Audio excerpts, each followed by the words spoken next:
Hello everybody, this is Thor from Keep It Simple, and today we are going to work through a question from Edexcel Specimen Paper 1, question 21. There are 10 pens in a box. Let's start underlining the questions as I read the question. There are X red pens in the box. All the other pens are blue. I think we should underline that entire sentence. Jack takes a random 2 pens from the box. Find an expression. So an expression does not have an equal sign. In terms of x, so our expression has to contain an x. For the probability that Jack takes 1 pen of each color, give your answer in its simplest form. Okay, so this looks like it's going to be a probability question because of the word probability.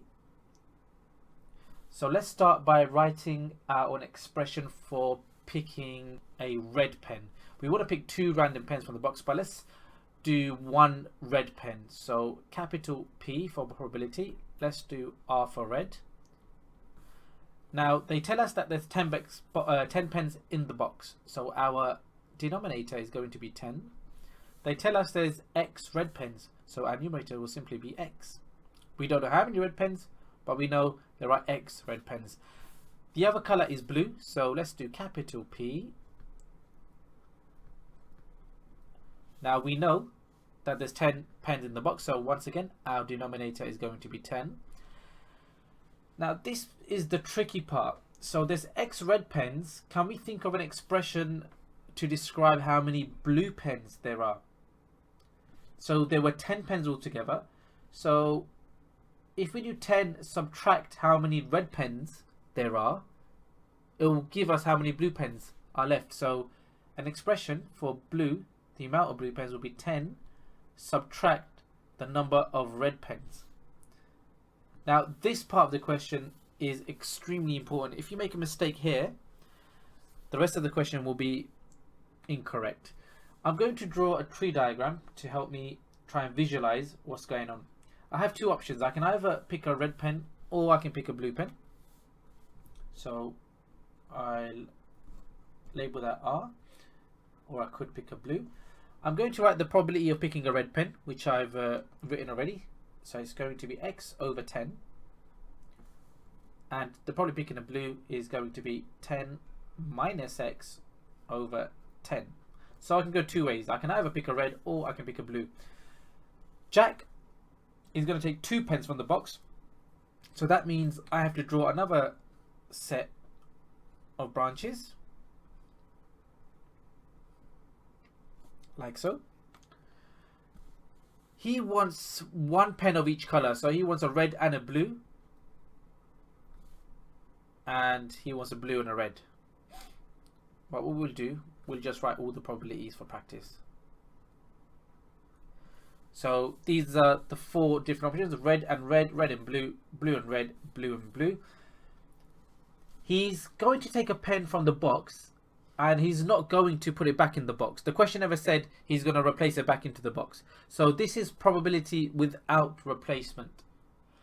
Therefore, let's say I pick a red. And let's say I want to pick another red.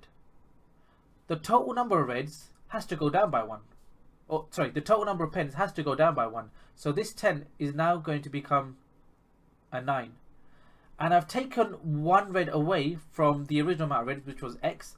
So it's going to be X minus 1 over 9. Now the denominator for blue will also be 9 because 1 counter, or 1 pen rather, was taken out. However, the expression for the number of blue counters, we didn't take any blue out, will be the same. So it will be 10 minus X over 9.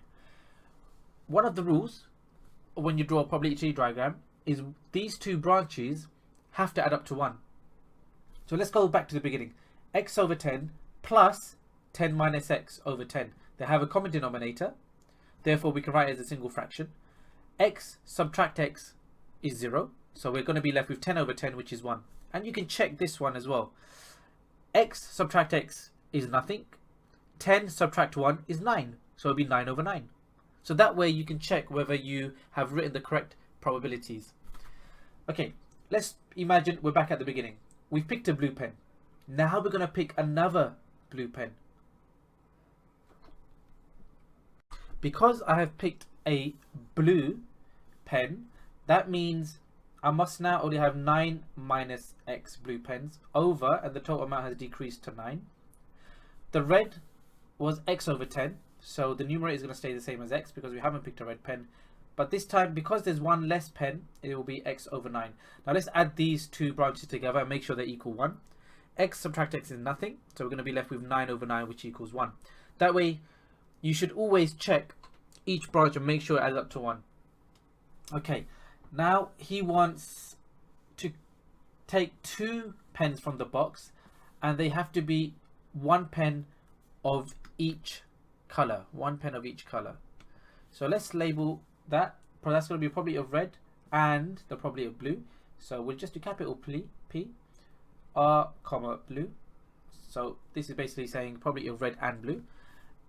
And another way to get it, so it's or the probability of blue and red. Now in probability we have 2 rules. Or means add, and I said and red and blue means multiply. So you have to remember these two when drawing tree diagrams, when working with tree diagrams. When you go along the branches, you always multiply the probabilities together. Okay, so the probability of red, let's start with this part here. Probability of red and blue is going to be x over 10 multiplied by the probability of blue, which is going to be 10 minus x over 9. And this one here, probability of blue is 10 minus x over 10 multiplied by the probability of red, which is x over 9. I'm just going to rewrite this as x open bracket 10 minus x, and I'm going to multiply the denominators. 10 times 9, which will give me 90. I'm going to rewrite this as x 10 minus x, and 10 times 9 is going to be 90. So let's expand the brackets. So we are going to get 10x minus x squared over 90, and I believe we're going to do the same thing here. 10x minus x squared over 90. We're almost there. I'm going to use a different color pen so we don't get confused. So let me use the blue pen. These two, let's just put a star next to it. These two fractions have a common denominator of 90. So that means we can write them as a single fraction. So we can write it like this. 10x minus x squared, and then this 10, all means add. So I have to add these two together. So I can write plus 10x minus x squared, and the whole thing is over 90. All I have to do now is collect the like terms. So 10x plus 10x is going to give me 20x. Minus x squared will give me minus 2x squared. The whole thing is over 90. Now we're not quite finished, because I believe, if I remember correctly, the question said we have to simplify it. Yeah, there it is. Give your answer in its simplest form. So we have to now see if we can simplify this any further. The two terms at the top, 20 and 2, have a common factor of 2, and the denominator also has a common factor of 2. So that what that means is we can divide each term by 2. So 2 goes into 90 45 times, 2 goes into 20 10 times, and 2 goes into 2 once. So we can rewrite this as 10x minus x squared, and the whole thing is divided by 45. I don't believe we can simplify that further, therefore that must be our final answer. I hope this video was useful and you learned something. Please hit like and subscribe. I'm signing out.